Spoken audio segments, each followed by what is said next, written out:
നമുക്കറിയാം, യുവാക്കളെയും കുഞ്ഞുങ്ങളെയും ടീനേജേഴ്സിനെയും ഒക്കെ പ്രത്യേകിച്ച് ഫോക്കസ് ചെയ്തുകൊണ്ടുള്ള ഒരു ക്രിസ്തീയ സംഘടനയാണല്ലോ PYPA.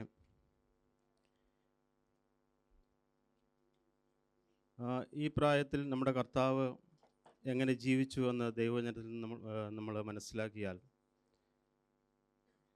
എല്ലാ PYPA മെമ്പേഴ്സിനും അതൊരു വലിയ മാതൃകയാകുമെന്ന് ഞാൻ വിചാരിക്കുന്നു. കർത്താവിൻ്റെ 12 വയസ്സ് മുതൽ 30 വയസ്സ് വരെയുള്ള ജീവിതത്തെക്കുറിച്ച് വളരെ കുറച്ച് മാത്രമേ ദൈവവചനത്തിൽ നമുക്ക് കാണാൻ സാധിക്കുകയുള്ളൂ. അതിനെക്കുറിച്ച് കൃത്യമായി പറഞ്ഞാൽ ഒറ്റ വാക്യം മാത്രമേ ഉള്ളൂ. ലൂക്കോസിൻ്റെ സുവിശേഷം 2-ാം അധ്യായം 52-ാം വാക്യം. ഇവിടെ നമ്മൾ വായിക്കുന്നത്, യേശുവോ ജ്ഞാനത്തിലും വളർച്ചയിലും ദൈവത്തിൻ്റെയും മനുഷ്യരുടെയും കൃപയിലും മുതിർന്നു വന്നു എന്നാണ്. എങ്ങനെയാണ് യേശു വളർന്നു വന്നത്? യേശു ജ്ഞാനത്തിൽ വളർന്നു വന്നുവെന്ന് ദൈവവചനം നമ്മൾ വായിക്കുന്നു. ജ്ഞാനമെന്ന് പറയുമ്പോൾ 2 തരത്തിലുള്ള ജ്ഞാനമുണ്ട്: secular wisdom and spiritual wisdom. ഈ ലോകത്തിൽ നമുക്ക് കിട്ടുന്ന അറിവ്, ആ ജ്ഞാനത്തിൽ കർത്താവ് വളർന്നു വന്നു.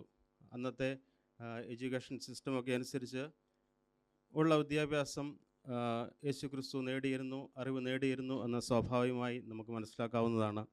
അതുപോലെ തന്നെ തൻ്റെ വളർത്തുപിതാവായ യോസഫിൻ്റെ കൂടെ കാർപ്പൻട്രി വർക്ക് ചെയ്ത് അതിലും പ്രാവീണ്യം തെളിയിച്ച ഒരു വ്യക്തിയായിരുന്നു നമ്മുടെ കർത്താവ്.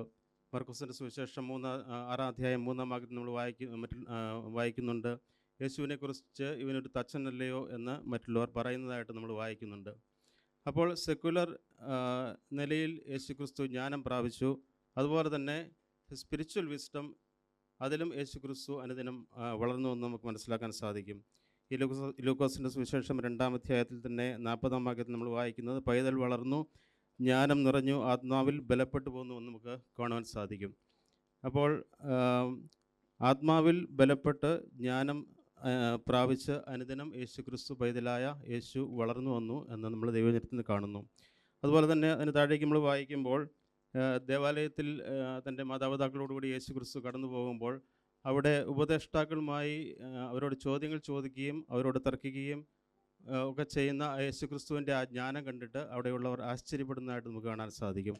അപ്പോൾ ഒരുപോലെ സെക്കുലർ ലെവലിലും സ്പിരിച്വൽ ലെവലിലും ജ്ഞാനത്തിൽ വളർന്നു വന്ന യേശു ക്രിസ്തുവിനെ കുറിച്ച് നമ്മൾ ഇവിടെ കാണുന്നു. അതുപോലെ തന്നെ വീണ്ടും നമ്മൾ കാണുന്നത്, മനുഷ്യരുടെയും ദൈവത്തിൻ്റെയും മനുഷ്യരുടെയും കൃപയിൽ യേശു ക്രിസ്തു മുതിർന്നു വന്നു എന്ന് പറയാം. In favour of men and God. മനുഷ്യരുടെ കൃപയിൽ യേശു മുതിർന്നു വന്നു എന്ന് പറയുമ്പോൾ നമുക്കറിയാം, തൻ്റെ പരസ്യ ജീവിതകാലത്ത്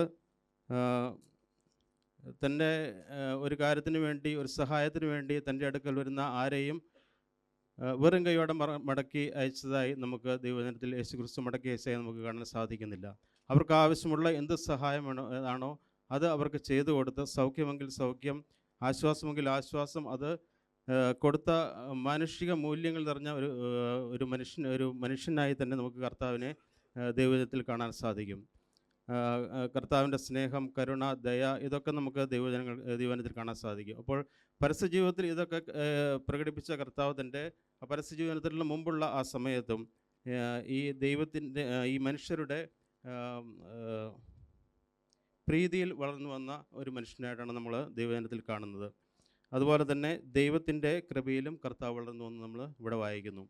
അതായത് എപ്പോഴും ദൈവത്തോട് കൂടെ ഇരുന്ന് പ്രാർത്ഥനയിൽ അനേക സമയം ചെലവിട്ട് ദൈവത്തെ അനുസരിച്ച് കർത്താവിൻ്റെ ഹിതത്തിന് ദൈവത്തിൻ്റെ ഹിതത്തിന് തന്നെ ഏൽപ്പിച്ച യേശു ക്രിസ്തുവിനെയാണ് നമ്മൾ ദൈവവചനത്തിൽ കാണുന്നത്. അപ്പോൾ തൻ്റെ ഈ ചെറുപ്പകാലവും തൻ്റെ യങ്ങായിട്ടുള്ള യൂത്തായിട്ടുള്ള ആ സമയവും തൻ്റെ പരസ്യ ശുശ്രൂഷയ്ക്കായിട്ടുള്ള ഒരു ഒരുക്കത്തോടു കൂടി അതിനുവേണ്ടി അനുദിനം ദൈവകൃപയിലും മനുഷ്യരുടെ പ്രീതിയിലും അതുപോലെ ജ്ഞാനത്തിലും മുതിർന്നു വന്ന ഒരു കർത്താവിനെയാണ് നമ്മൾ കാണാൻ സാധിക്കുന്നത്.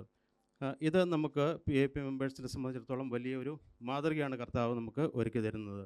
നമ്മൾ ജ്ഞാനത്തിൽ വളരേണ്ടതാണ്. നമ്മൾ സെക്കുലർ എഡ്യൂക്കേഷൻ്റെ കാര്യത്തിൽ പറയുമ്പോൾ, കുഞ്ഞുങ്ങൾ പഠിക്കാൻ പോകുമ്പോൾ നമ്മൾ ഉത്തരവാദിത്തോടു കൂടി, ആത്മാർത്ഥതയോടുകൂടി കുഞ്ഞുങ്ങൾ പഠിക്കണം. Be honest in your studies.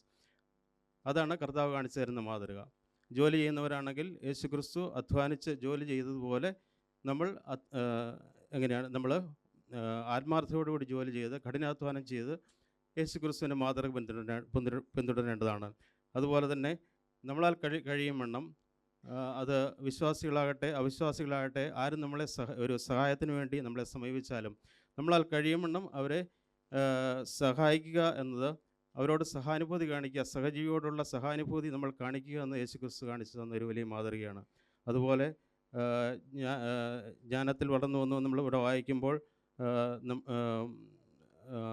നമുക്ക് ജ്ഞാനക്കുറവാണ് എന്ന് നമുക്ക് തോന്നിയാൽ, അല്ലെങ്കിൽ നമുക്ക് ജ്ഞാനം അത് മാനുഷിക തലത്തിലായിക്കോട്ടെ, ലൗകിക തലത്തിലായിക്കൊള്ളട്ടെ, അല്ലെങ്കിൽ ആത്മീയ ജ്ഞാനമായിക്കോട്ടെ, ഒരു ജ്ഞാനം നമുക്ക് വിസ്ഡം കുറവെന്ന് നമുക്ക് തോന്നിയാൽ ദൈവത്തോട് യാചിക്കണമെന്ന് യാക്കോബിൻ്റെ ലേഖനത്തിൽ നമ്മൾ വായിക്കുന്നു. വിശ്വാസത്തോടുകൂടി നമ്മൾ യാചിക്കുമ്പോൾ ദൈവം ആ ജ്ഞാനം നമുക്ക് നൽകി തരുമെന്നാണ് ദൈവം നമ്മളെ പഠിപ്പിക്കുന്നത്. അതുപോലെ ദൈവകൃപയിൽ ദൈവപ്രീതിയിൽ വളർന്നു വരേണ്ടത് യേശുക്രിസ്തു നമുക്ക് കാണിച്ചു തന്നൊരു മാതൃകയാണ്.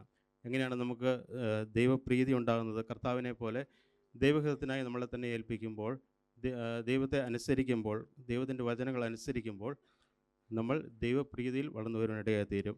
ഇങ്ങനെ എല്ലാ കാര്യത്തിലും യുവാക്കളും കുഞ്ഞുങ്ങളുമായ എല്ലാ PYP അംഗങ്ങൾക്കും ഒരു മാതൃക കർത്താവ് തൻ്റെ ചെറുപ്പകാലത്ത് താൻ ജീവിച്ച തൻ്റെ ജീവിതത്തിലൂടെ കാണിച്ചു തന്നിരിക്കുകയാണ്. അപ്പോൾ ആരാണ് നമ്മുടെ റോൾ മോഡൽ? യേശുക്രിസ്തുവാണ് നമ്മുടെ റോൾ മോഡൽ. എല്ലാ PYP അംഗങ്ങളും നമ്മുടെ റോൾ മോഡലായ യേശുക്രിസ്തുവിൻ്റെ മാതൃക പിന്തുടരണം എന്ന ആഹ്വാനത്തിലൂടെ നമുക്ക് അടുത്ത പ്രോഗ്രാമിലേക്ക് കടക്കാം.